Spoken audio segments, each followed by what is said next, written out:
Winning the lottery turned out to be a curse for him, because the moment his numbers were announced, a contract was placed on his head, and he was hunted by the most ruthless Mafia family in the city. And as you know, they never abandon their targets. They never stop hunting. What happened next still haunts anyone who hears about it. Jonas Lucas Alves Diaz. Back in 2020, Jonas thought he had beaten the odds when he claimed Brazil's Mega Sensa jackpot. He won $9 million at the time, but Jonas was not like the other instant millionaires. While lottery winners typically rush to buy mansions and luxury cars, Jonas kept his life simple. Same modest house, same neighborhood, even the same flip-flops he had always worn. This humility should have been admirable, but it took his life. What most people don't realize about sudden wealth is that visibility kills. When you are the friendly local millionaire, everyone knows exactly where you sleep at night and precisely how much sits in your bank account. On September 14, 2022, that visibility cost Jonas everything. He was kidnapped.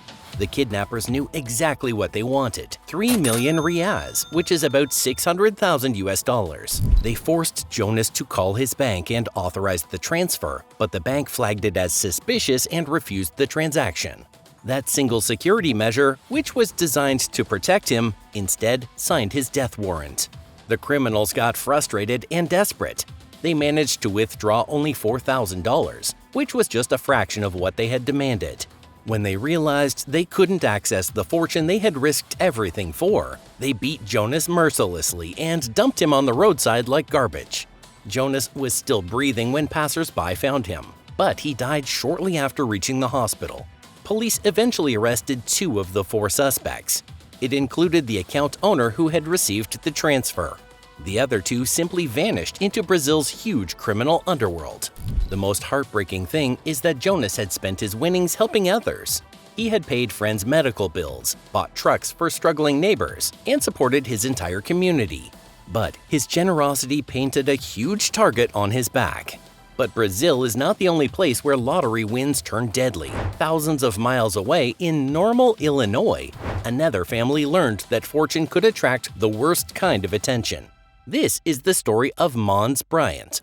Mons Bryant. December 2016 brought what should have been a celebration to the Bryant family. They won $420,000 in the lottery. This could have secured their future. Instead, it attracted Danny Smith Jr. He was a career criminal who had somehow learned about their recent win. What made this case particularly disturbing was Mons' condition. This 41-year-old was battling ALS and couldn't walk, making him an easy target for someone twisted enough to prey on the disabled. Smith planned everything before making the move. He forced his way into their family home, took both Mons and his stepfather hostage before demanding $25,000 from Mons' mother. He also warned her that she was being watched and threatened that he would use worse violence if she contacted the police. What Smith hadn't counted on was the stepfather's courage and quick thinking. The older man managed to escape and alert neighbors. This should have been the moment that saved everyone, but predators like Smith don't give up easily. By the time police stormed the Peoria house where they were being held, Mons lay unresponsive in the basement. He had suffered from a severe head injury. Sadly, he died on Christmas Day. Smith eventually received 48 years in prison for felony murder, but the detail that makes this case even more senseless is that he had demanded only $25,000 from a family that had won nearly $500,000.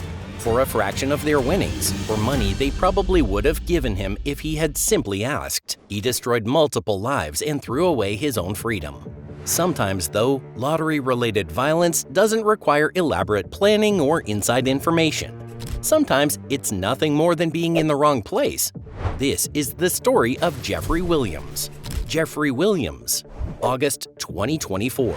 Williams was enjoying himself at Montana's bar in Portland, Oregon, when a video lottery machine decided to smile on him. He had won $2,000. It was not enough to quit your job, but certainly worth celebrating. What Williams didn't notice was that someone was watching him cash out his winnings. It was Pablo Andres Figueroa, a 62-year-old with a criminal record stretching back decades. Figueroa followed Williams home that night. He slipped into the apartment building behind another resident to bypass security. As Williams closed his front door, Figueroa burst in and tackled him to the ground. He demanded that Williams hand over the money. Williams complied immediately and gave up $624. It was everything he had on him.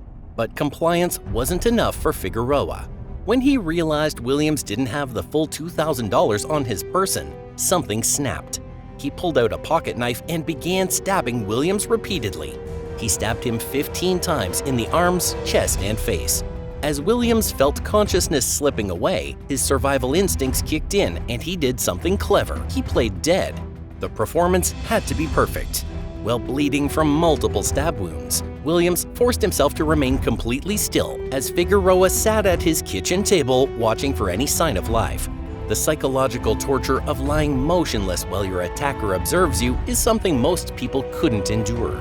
But Williams held on until Figueroa finally relaxed and dozed off. That moment of vulnerability was all Williams needed. He cracked one eye open, confirmed his attacker was snoring, and made his escape. When police arrived, they found Figueroa hiding in the building's trash room like the coward he had always been. In May 2025, he received nearly 6 years in prison. The most recent case, however, might be the most mysterious of all.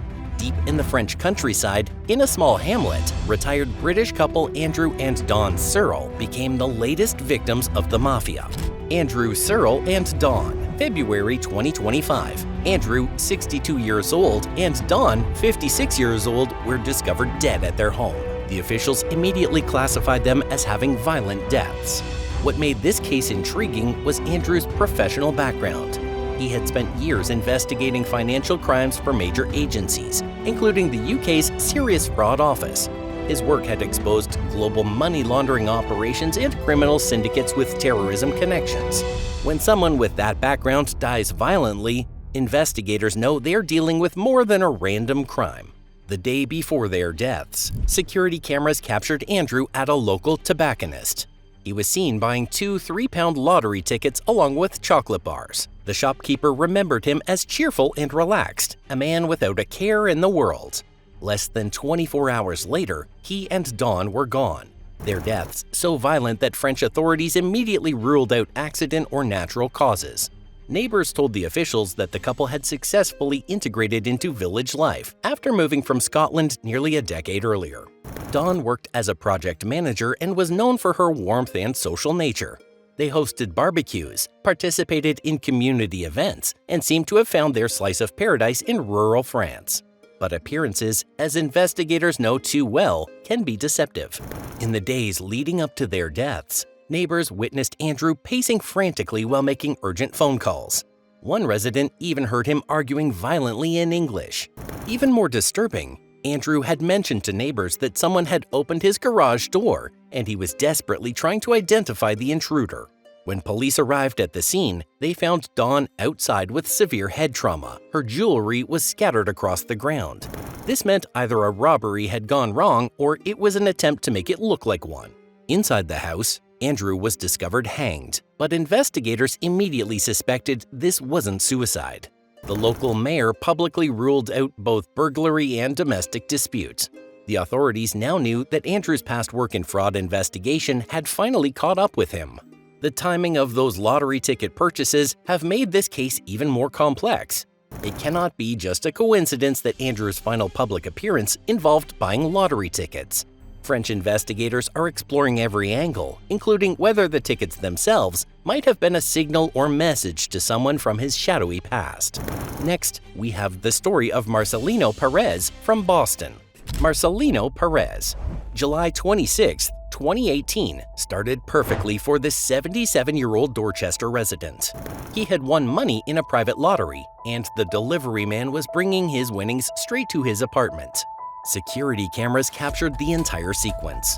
The delivery man arrived, entered the building, conducted his business, and left without incident. But they also recorded something terrible. Just minutes after the cash delivery, Ramon Rodriguez Delgado appeared on camera entering the same building. What happened next reveals the calculated nature of his crime. He came and went multiple times, changing clothes with each visit. Turns out he was altering his appearance to avoid identification.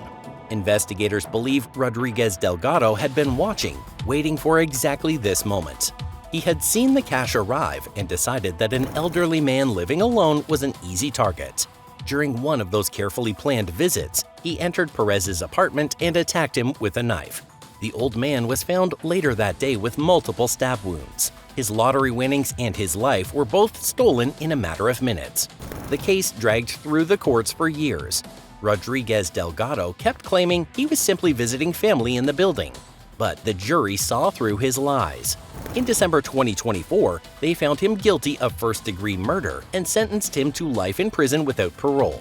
The tragic irony is that Perez had lived quietly for 77 years without attracting violence, but a single lottery delivery had marked him for death.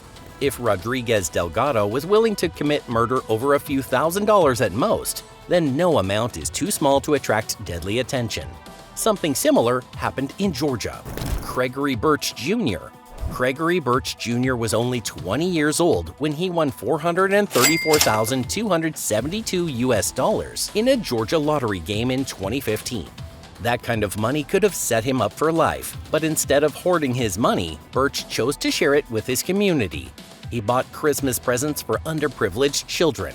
He ensured that kids who might have faced empty trees would wake up to something special on Christmas morning. In any sane world, this generosity should have earned him gratitude and respect. Instead, he became a target. According to prosecutors, the people who would eventually murder him were enraged that he was showing off with his gift-giving. They wanted what he had, and they were willing to kill for it. A few weeks after his win, armed intruders stormed into Birch's home. They demanded money without any negotiation. They shot him once, then made a decision that reveals the cold-blooded nature of their crime. They stepped outside, apparently to discuss their next move, then returned minutes later to finish what they had started. His girlfriend and children were forced to witness the execution-style murder. The killers fled with exactly $200. So yes, less money than most people carry in their wallets. Certainly less than the cost of the Christmas presents Birch had bought for those children. They couldn't find the cash at his home. 7 people, ranging in age from 17 to 28, were eventually charged in connection with the crime. But no amount of justice could bring back a young man whose only crime was having a generous heart. This pattern of targeting generous winners is not unique to America. Lee Cost. This is a story from 2007. At 78 years old, Lee Cost should have been beyond the reach of violent crime. He had won $250,000. He had already enjoyed a full career and was settling into retirement when fortune smiled on him. Unlike younger winners who might blow their money on flashy parties, Cost made modest purchases that reflected his age and station. He purchased a Rolex watch and 2 Jaguars. These were not extravagant purchases by lottery standards, but visible enough to catch the wrong kind of attention. His home became a target for burglars. The first break-in was likely reconnaissance, which means the criminals were scoping out his security, his routines, and his vulnerabilities. The second was probably a test of his response and the police reaction time. But the third time, they were ready to murder him. Cost took a young woman to dinner, unaware that she was part of an elaborate trap. When she left his home that night, she made sure to leave the door unlocked. 3 teenage boys and a 26-year-old man walked right in. They found an elderly man who had no chance of defending himself against 4 attackers. They beat him and demanded his ATM PIN, but when the cash withdrawal didn't meet their expectations, they shot him. The criminals fled in one of his Jaguars, but speeding through town in a stolen luxury car is not exactly a masterclass in criminal getaway strategy. Police pulled them over, and the investigation quickly exposed their entire plot. 3 of the suspects eventually testified against the gunman, Terrence J. Maya. Maya pleaded guilty to avoid the death penalty and received life in prison. If you want more horrifying stories like these, don't go anywhere. Watch our next video to hear about a lottery winner whose life after his big win seemed like the plot of a crime movie.